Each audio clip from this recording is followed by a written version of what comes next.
அண்டூரும் ரசிகரமாக இயேசு கிறிஸ்து நாமத்தினாலே உங்களை வாழ்த்துக்கிறேன். கர்த்தர் ஆசீர்வதிப்பாராக. எனக்கு அதனால இந்த கால வேளையில் எசேக்கியேல் புத்தகத்தில் ஒரு சில வசனங்களை தியானிக்க கர்த்தர் கிருபை செய்வாராக. 28வது அதிகாரத்தில் இதோ எசேக்கியேலுக்கு கர்த்தருடைய வார்த்தை உண்டாயிருந்தது. அதில் 2வது வசனம் இப்படியாக சொல்லும். 28:2 மனுபுத்திரனே, நீ தீருவின் அதிபதியை நோக்கி கர்த்தராகிய ஆண்டவர் உரைக்கிறது என்னவென்றால், உன் இருதயம் மேட்டுமை கொண்டு நான் தேவன், நான் சமுத்திரத்தின் நடுவே தேவாசனத்தில் வீற்றிருக்கிறேன் என்று நீ சொல்லி உன் இருதயத்தை தேவனின் இருதயத்தைப் போல ஆக்கினாலும் நீ மனுஷனே அல்லாமல் தேவன் அல்ல. இன்னைக்கு அநேகரும் மன மேட்டுமை கொண்டு நான் தெய்வம், எனக்குள்ள தெய்வம் இருந்து பேசுகிறார் என்று சொல்லிக்கொண்டு இருக்கிறார்கள். மனுஷனே அல்லாமல் தெய்வம் அல்ல. தேவாசனத்திலே உட்கார்ந்து இருக்கலாம். தேவாசனத்தை போல் இருக்கிறதிலே ஒரு ஆசனத்தில் அமர்ந்து கொண்டு தெய்வத்தை போல் பேசலாம். ஒரு மனுஷன் பேசினான் ஏறுவது, ஜனங்களெல்லாம் தெய்வம் பேசினது போல் இருக்கிறது என்று அவன் தன்னை குறித்து பேசினதினால, தேவ மகிமை கேட்டபடியாய் பேசாததினால கர்த்தருடைய தூதன் வந்து அடித்து அவன் புழுப்புழுத்து செத்தான் என்று வேதம் சொல்கிறது. மேட்டிமை கொண்டு நான் தான் தேவன், நான் தான் பெரிய, நான் சொல்லுகிறது தான் சரி என்று சொல்லுகிற கிரியைகளெல்லாம் தேவனுக்கு பிரியமாய் இருக்காது. எனக்கு அருமையானவர்களே, தானியேலை பார்க்கலாம் ஞானத்தில் சிறந்தவன் என்றோம்.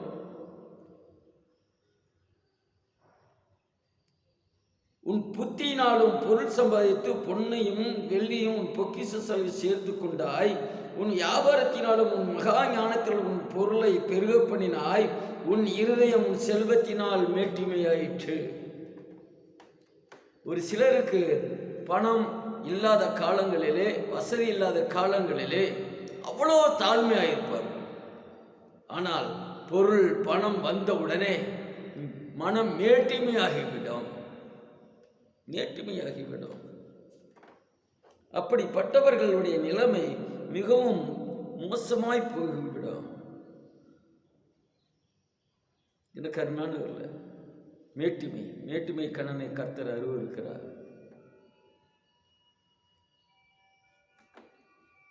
அப்படிப்பட்டவர்களுக்கு தண்டனை உண்டு என்று வேதம் சொல்வது. எனக்கு அருமையானவர்களே,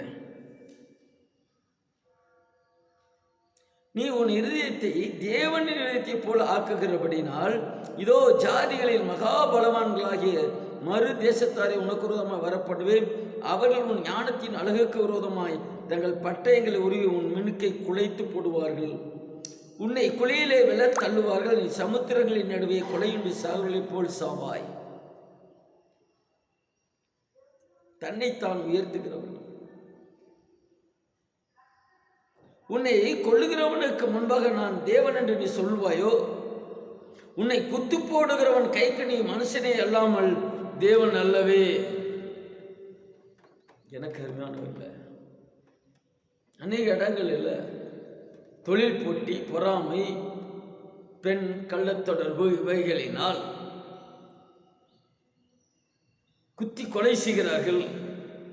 பெரிய பராக்கிரமசாலி, ஒரு பெரிய ரவுடி பராக்கிரமசாலியை பார்த்து கேட்ட பொழுது, ஏன் எப்பொழுது நீ கத்தி வைத்து கொண்டு அலைகிறாய் என்றால், அடுத்தவன் என்னை குத்தி கொள்ளக்கூடாது என்கிற பயத்தினால் எப்பொழுதும் நான் கத்தியை வைத்திருக்கிறேன்.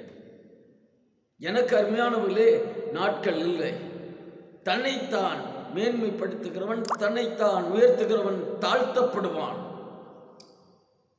ஞானத்தினால் பொருள் சம்பாதித்து மேன்மை அடைந்த மனுஷன் அந்த மேன்மையினால் விழுந்து போவான், பெருமையினால் விழுந்து போவான், மேட்டுமையினால் விழுந்து போவான் என்று வேதம் சொல்லுகிறது. அப்படி இருக்கிற தன்னைத்தான் தேவன் என்று நினைக்கிற, தன்னைத்தான் உயர்த்தி நினைக்கிற அந்த மனுஷனை ஒரு மனுஷன் குத்தி போட வருவானால் நான் தேவன் என்று சொல்ல முடியுமோ? எனவே எனக்கு அருமையானவர்களே, கர்த்தர் தாழ்மையுள்ளவர். கர்த்தராகிய இயேசு கிறிஸ்துவின் மூலம்தான் நமக்கு ஐஸ்வர்யம். இயேசு கிறிஸ்துவின் மூலமாக தான் புத்தி, ஞானம், அறிவு, நிதானம் அதை விட்டு எனக்கு ஞானம் இருக்கிறது, எனக்கு புத்தி இருக்கிறது, எனக்கு அறிவு இருக்கிறது என்று மேட்டுமையாய் வாழ்வோமானால் நம்முடைய நிலைமை பரிதாபத்துக்குரியது. தாழ்மை உள்ளவனுக்கு கிருபை அளிக்கிறார்.